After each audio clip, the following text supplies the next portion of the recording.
Now it's time for me to review the TV episode based on the book. The Goosebumps TV show is just as endeared to me as the books are, so not only am I inviting you to read along with the book each week, but you can watch the episodes online each week with me as well. Goosebumps is available to watch on Netflix, Hulu, or the iTunes Store. The series ran from 1995 to 1998 on Fox Kids, so it's gonna have... It looks a little dated, to say the least.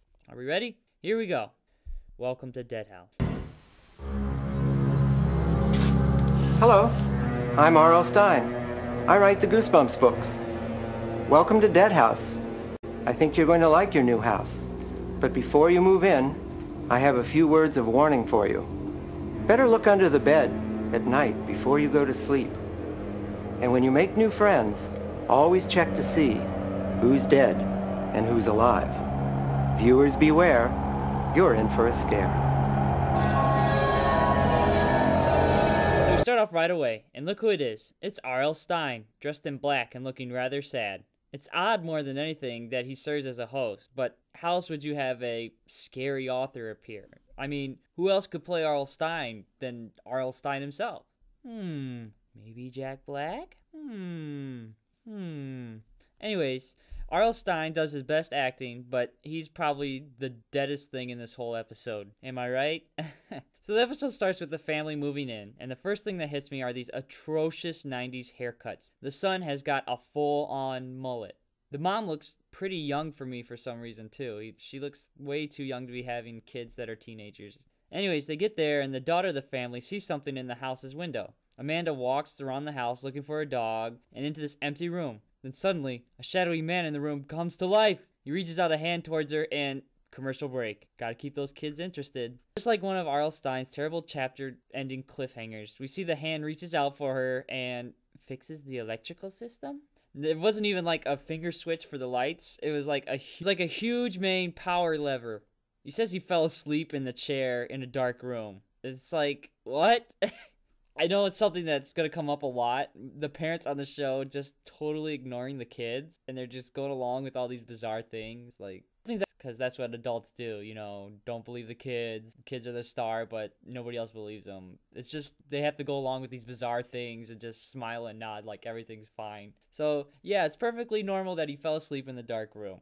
The dog knows something's up, though. Later that night, Amanda looks out the window across the street, and it's a pretty well done shot of the guy looking back at her. Then she thinks she sees someone inside her house. So she walks along the house and she asks her brother if he's seen anything. And the brother in this scene is brushing his teeth with this ridiculously large toothbrush. Seriously, it's like they wanted you to know it was a toothbrush. It's just big, red, plastic, crazy. Eventually they ask their parents, and their parents can't find anyone in the house. So they all go back to bed. We get this nice floor tracking shot as we hear moans coming from inside the house. And Amanda wakes up again. Still nothing. It's at this point of the episode where I know she's sleeping by an open window, like right during a thunderstorm, which probably means rain. So I guess she's not worried about that, though. Whatever. The next morning, the two kids go outside, and they are wearing this bubblegum, cotton candy, pink and blue outfit. It just made me go, osh gosh be gosh. Like, where did they get these clothes? The two-tone terrors take notice of the reef inside the house as it looks to be moving or something. Eventually, they go outside walking their dog, and seriously, these clothes are crazy. They're sporting stitched pants over her knees. It's just, ugh. The Goosebumps TV show was filmed in Toronto, Ontario, and Bellevue, Washington, during around when the grunge era was still cool, and it shows. These clothes are just outrageous. The two are perfectly fine walking through an abandoned neighborhood. Then there's a shot of a man trying to close his blinds while he spies on them, and he accidentally nicks something and tilts it. They couldn't redo that scene again. It just looks bad. It would take like 2 seconds to redo the shot, but they decided not to do it. Later on, they show up at some random guy's house, and they figure he must be evil because he doesn't say hi to them. They just show up with a dog, and because he doesn't answer back, they think he's evil. They were on his property! Then there's a nicely shot scene where they're walking under these giant power towers. Then there's a shot of these kids walking out of the grass. They're pale-faced, but everything's made out of denim. Actually, it's pretty fashionable. These kids could be mistaken for modern-day hipsters. The dog starts barking like crazy, and then this 90s flat-bill fedora-wearing ska band leader of the hipsters says his name's Ray, and they introduce themselves to the kids. After that scene, it's back to the house, and we get this point-of-view shot of the guy breathing watching Amanda sleep. This guy, or woman, tells Amanda to get away from the house. The dog starts barking in the closet and gets the attention of the family.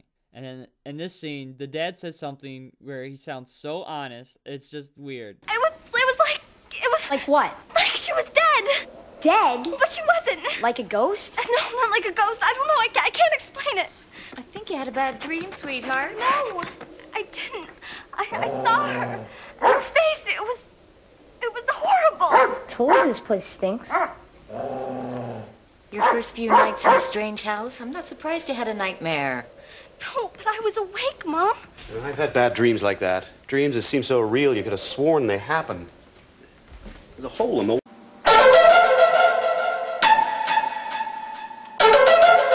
Amanda tries to sleep with the lights on. Right here in this episode, the soundtrack starts getting really good and reminds me of the scary PC puzzle game called Shivers. Everyone should check it out.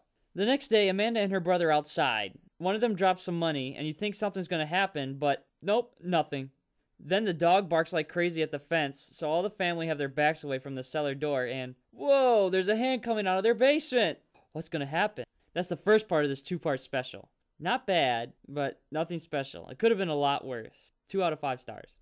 Part 2. Okay, so part 2 of Welcome to Dead House episode starts off, and I die laughing as they do a previously on Goosebumps thing. And it takes 2 minutes. I guess if the episode was in syndication, they had to catch up viewers, but it doesn't matter anyways because it starts off not where we left off with the hand coming out of the backyard, but later that night with a hand digging through the wall in Amanda's closet. What? They didn't notice the hand in the backyard? Why even have it at all? It doesn't make any sense. A newspaper falls out of the closet, and the dog picks it up, and the family chases after him. They get the paper away from the dog, and the newspaper reads of a factory explosion that happened in the past of the town they now live in. Then, for some reason, they jump cut to the realtor, and they're mad at him. Like, what the hell? It's not his fault they didn't tell him. That's like moving to Chernobyl and not knowing about the radiation. It's not the realtor's job to tell them everything about the place. The dad didn't do research on the house. It's his fault, is basically what I'm trying to say. This part of the episode that I noticed the zombies are just sometimes randomly allergic to the sun. Not like in the book where they can't go out into the sunlight. It's just whatever they need for the episode. Sometimes it hurts, sometimes it doesn't. Then, later, one of the friends that the kids met in the field comes over to their house and notices the reef. Hint, hint. Elsewhere, Josh's dog Petey's escaped, and Josh wants to find him now. Amanda joins Josh, and we reach flannel and denim pants overload. Honestly, the actors seem angry about trying to catch the dog. The two wind up by a cemetery, and they find a group of all their neighbors looking like pale zombies in a large group. They're not really zombies, they just have the face paint on. They didn't want to do the full body costume. Anyways, they reach out a hand for them, and the sunlight burns their hands. There's this funny... They're being chased by the Walking Dead, and speaking of Walking Dead, one of the zombies looks like Rick from the show. He's got a whole sheriff's outfit on.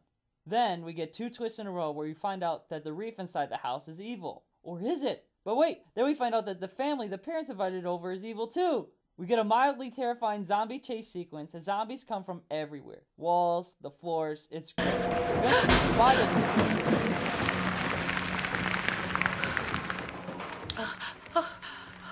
They're gone.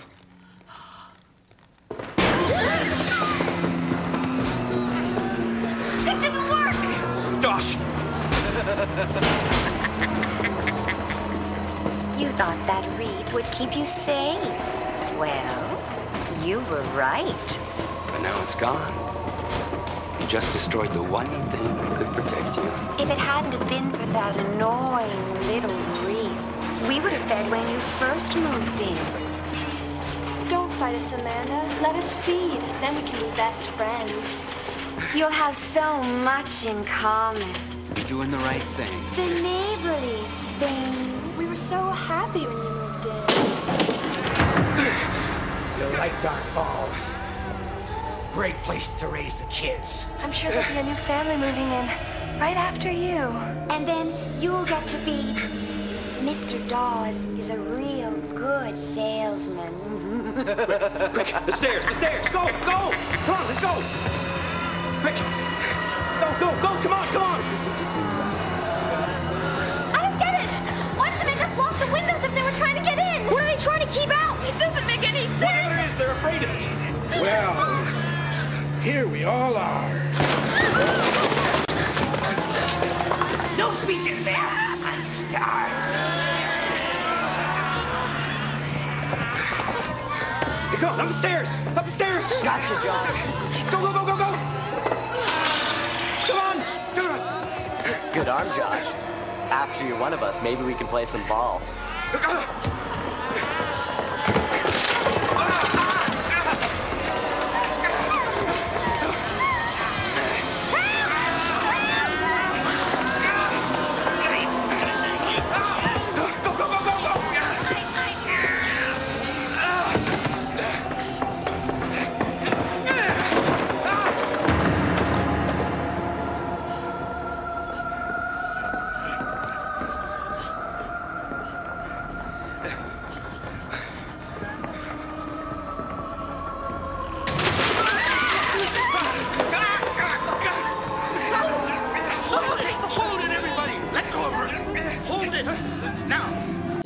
Like Night of the Living Dead. It's legitimately scary as the zombies crash through this house, chasing them. The kids are crying, realizing they're about to die.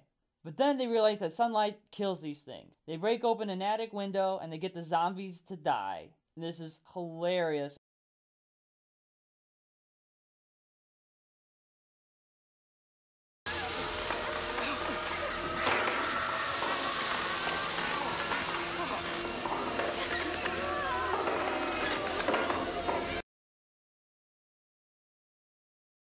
As all the actors pretend to quake and turn into jelly. Whew!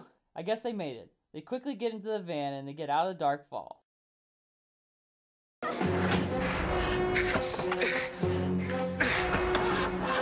the car, dear. I'm trying. Try again.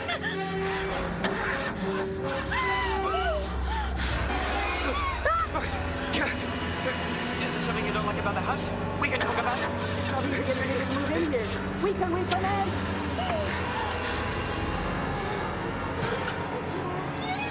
Please. You don't seem to understand. I need you.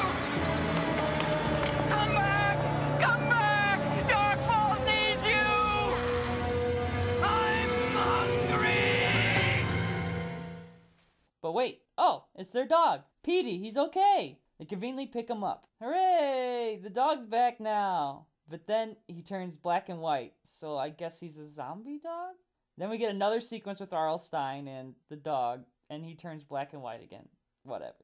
Okay, so as a whole, it could have been a lot worse. The zombie chase scene was legit scary. 3 stars. It loses some points for not following up on that cellar door scare, but it does remind me of a certain other movie. A very Canadian-looking family with a daughter and a kid named Josh, who just moved into a new town. Tune in next episode to find out what I'm talking about.